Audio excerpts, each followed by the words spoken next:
Vanessa Casco y voy a hablar del capítulo 1 de la educación ayer, hoy y mañana de BIRTS.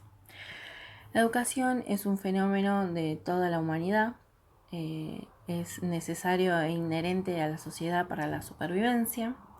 Una sociedad necesita de 3 reproducciones.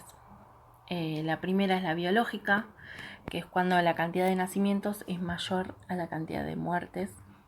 La segunda es la económica. Una sociedad necesita producir lo que consumen sus miembros en alimentación, vestimenta y vivienda. Y la tercera es del orden social o cultural, producción y distribución de saberes adquiridos. Educar es incidir en los pensamientos y en las conductas de distintos modos. Educación es el conjunto de fenómenos a través de los cuales una determinada sociedad produce y distribuye saberes que se apropian sus miembros y que permite la producción y la reproducción de esa sociedad.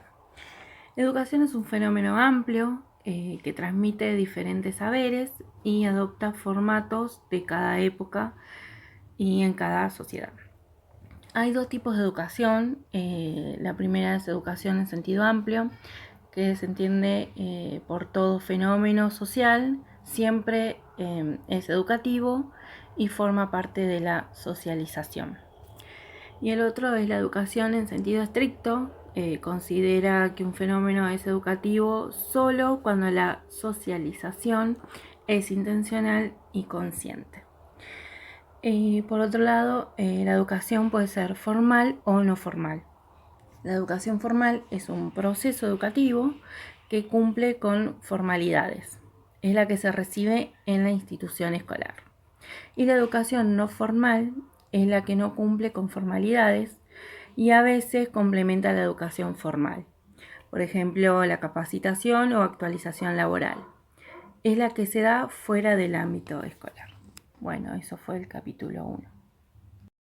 Hola, yo soy Maiten García y voy a hablar del capítulo 2, cuando se inventó la escuela. ¿Cómo se enseñaba y aprendía en los primeros tiempos de la humanidad? En las primeras comunidades en que se organizaban los seres humanos, los infantes aprendían a través de su participación en la práctica de los alumnos. La escuela del ciudadano en Ateneas. Los padres confiaban el niño a un preceptor, a quien se le encomendaba la educación completa y directa del pequeño. A los 6 años, el niño comenzaba su formación de ciudadano. Música a través de un citarista y lectura a través de un gramático. Roma, sillones y castigos. El maestro ocupaba un sillón, los niños se sentaban en el suelo o sobre alguna piedra. La severidad resultaba ser parte del modelo pedagógico. La educación en casa del príncipe. Los preceptores enseñaban a príncipes y nobles. A fines del siglo XV era habitual que en el interior del palacio un príncipe sentado en una silla escuchara la lección por parte de su preceptor, también sentado. La primera metodología didáctica moderna.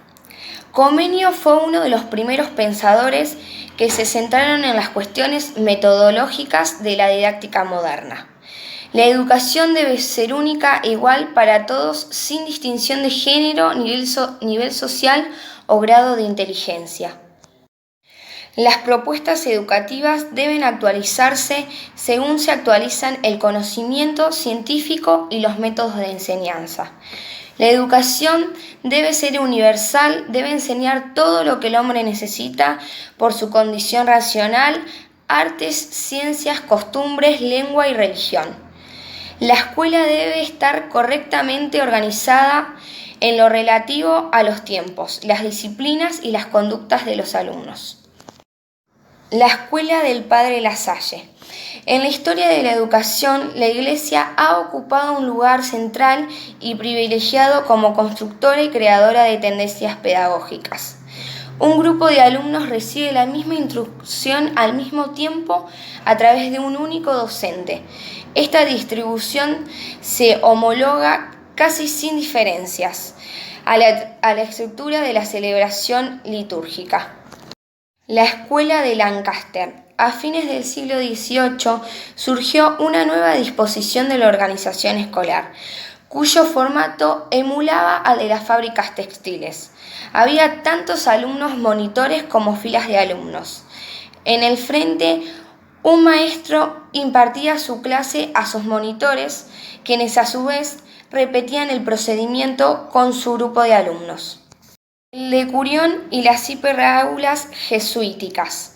El decurión era un alumno destacado que participaba de la clase ayudando a sus compañeros y colaborando con el docente. Los jesuitas propusieron que los alumnos se sentaran en el aula enfrentándose en dos bandos simétricos distribuidos en forma de fila. La industrialización y los sistemas educativos. La escuela se construyó como un extremado en el que es posible reconocer dos vertientes. Institucional. Se relaciona con el nacimiento de las primeras fábricas y con las que ya existen escuelas de origen religiosos. Intelectual. Se nutre de la ratio studiorum de los jesuitas, la didáctica magna de Comenio y la pedagogía lasalliana. El Estado y la simultaneidad sistemática. Se consolidan aquellos principios del modelo de Comenio acerca de enseñar todo a todos. El gran invento de esta etapa en que operó fuertemente el Estado ha sido la simultaneidad sistemática, en el dispositivo por el cual toda la actividad escolar se homogeneiza para un tiempo y espacio político determinado. La Escuela Liberadora Paulo Freire. El diálogo se impone como camino por el cual los hombres ganan significación, al mismo tiempo aprenden a ejercer su libertad y a practicarla. La educación sin escuelas. Liberar la educación de la escuela de manera que la gente pueda aprender la verdad acerca de la sociedad en la que vive. El optimismo pedagógico y la confianza depositada en la escuela como garante de una auténtica igualdad de oportunidades comienzan a desmoronarse en la segunda mitad del siglo XX. La escuela en casa. Liberación en relación con las imposiciones de un currículo oficial y del modelo en el que predomina la competencia y la comparación. Bueno, eso fue todo.